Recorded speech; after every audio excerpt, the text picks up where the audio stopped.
തേന്മാവിൻ കൊമ്പത്ത് എല്ലാ ദിവസവും രാത്രി 9 മണിക്ക് നമ്മുടെ സ്വന്തം സൺ സൂര്യയിൽ. അതെ, ഞങ്ങൾ തമ്മിൽ എന്തെങ്കിലും പ്രശ്നമായ അച്ഛൻ വന്നിട്ട് എന്റെ കുട്ടിത്താണെന്നങ്ങ് പറഞ്ഞാൽ മതി. വേണ്ട വേണ്ട, നീ കരുതി കൂട്ടി ഒന്നിനും ഇറങ്ങി പുറപ്പെടണ്ട. എടാ, ചില കാര്യങ്ങളോട് നമ്മൾ കണ്ണടയ്ക്കാൻ ശീലിക്കണം. അമ്മ വളരെ ഹാപ്പിയാണ്, അമ്മ സന്തോഷിച്ചോട്ടെ, അതിനിപ്പോ നമുക്കെന്താ. സന്തോഷിച്ചോട്ടെ, പക്ഷേ നന്ദിനിയോട് മോശമായിട്ട് പെരുമാറി സ്വയം സന്തോഷിക്കാനോ അമ്മയെ സന്തോഷിപ്പിക്കാനോ ആരും ശ്രമിക്കാൻ പാടില്ല. അങ്ങനെയെങ്കിലും സംഭവിച്ചാലേ ആ വന്നവരെന്റെ തനിനിറ അറിയും.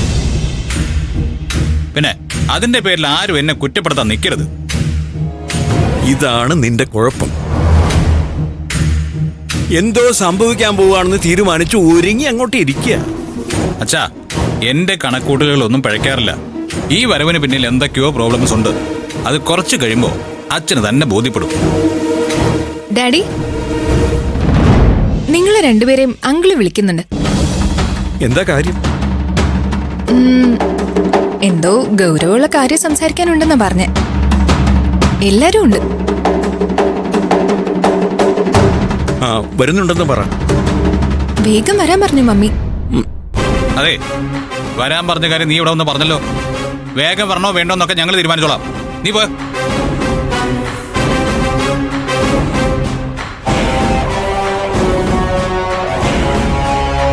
ഇനി എന്താണാവോ ഇത്ര ഗൗരവമുള്ളൊരു കാര്യം? ഞാൻ പറഞ്ഞപ്പോ അച്ഛൻ വിശ്വസിച്ചില്ലല്ലോ. ഈ വരവിന് പിന്നിൽ എന്തോ ഉണ്ടെന്ന് ഞാൻ പറഞ്ഞപ്പോ അച്ഛൻ എതിർക്കുകയും ചെയ്തു. കണക്ക് കൂട്ടലൊന്നും ഒരു തെറ്റുമില്ല അച്ഛാ. അതെ, ചിലരെ മനസ്സിലാക്കാനേ അത് വളരെ നല്ലതാണ്. എന്തായാലും വാ, കാര്യം എന്താണെന്ന് ചോദിക്കാം. ഞാനൊന്നും വരുന്നില്ല, എനിക്ക് അവളെ ചാടകണമെന്നും വയ്യ. നീ വാടാ, നമ്മുടെ വീടിന്റെ അകമല്ലേ, നമ്മളെന്തിനാ പേടിച്ചിങ്ങനെ ഒതുങ്ങുന്നത്? വാ. ആരും പേടിയാ? എനിക്ക് ആടാ, അവളെയാ? അതവിടെ തന്തേന്. അതെ, വേറെ ആളെ നോക്കിയാ. മെല്ലെ മെല്ലെ നീ വാ. വരാനല്ലേ നിന്നോട് പറഞ്ഞത്.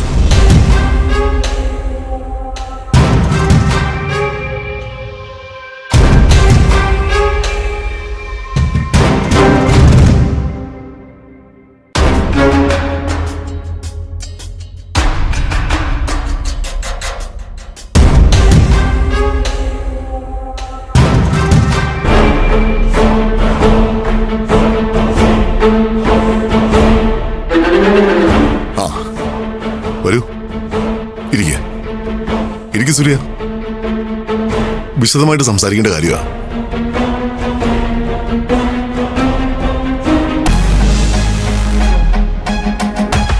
എല്ലാരും എന്താ മിണ്ടാതിരിക്കുന്നേ? ഇന്ദ്രജി, എന്തെങ്കിലും കുഴപ്പമുണ്ടോ? എന്ത് കുഴപ്പം? അങ്ങോട്ട് പറയുന്നേക്ക് കേൾക്കാം. ഞാനൊരു ദൈവവിശ്വാസിയാ. ഇത്രയും കാലം വിദേശത്തായിരുന്നിട്ട് പോലും നമ്മുടെ ആചാരങ്ങളോ അനുഷ്ഠാനങ്ങളോ എനിക്കോ എന്റെ കുടുംബത്തിനോ കൈവിട്ടു പോയിട്ടില്ല. അമേരിക്കയിലെ ബിസിനസിന്റെ ഏത് കാര്യങ്ങൾ ചുവടുവെക്കുമ്പോഴും കൃത്യമായും ഞാനൊരു ജോത്സ്യനെ കാണുമായിരുന്നു, ഉപദേശം തേടുമായിരുന്നു. That's really funny. ഇത്രയും വലിയൊരു പ്രോജക്റ്റ് ഒക്കെ ചെയ്യുന്നവര് കുറച്ചുകൂടെ അഡ്വാൻസ്ഡ് ആയിരിക്കുമെന്നാ ഞാൻ കരുതിയത്. ഏട്ടൻ പറയുന്നതിൽ എന്താ തെറ്റ്? ഏട്ടൻ പറയേ.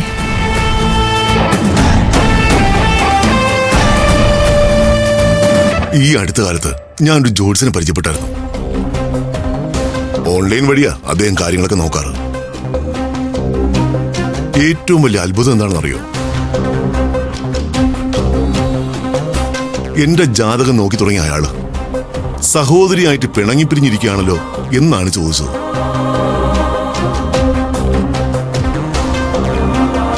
റിയലി പത്മ, ഞങ്ങള് ഞെട്ടിപ്പോയി. അത് അങ്കിളിനെ അറിയാവുന്ന ആരെങ്കിലും പറഞ്ഞതായിരിക്കും. നെവർ സൂര്യ, അദ്ദേഹത്തിന് എന്നെ കുറിച്ച് ഒന്നും അറിയില്ല.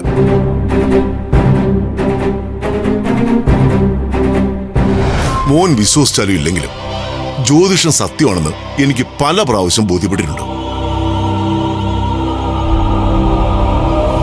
ഞങ്ങൾ കുടുംബത്തിന്റെയും ബിസിനസിന്റെയും കാര്യങ്ങളൊക്കെ അദ്ദേഹത്തെ കൊണ്ട് നോക്കിച്ചായിരുന്നു.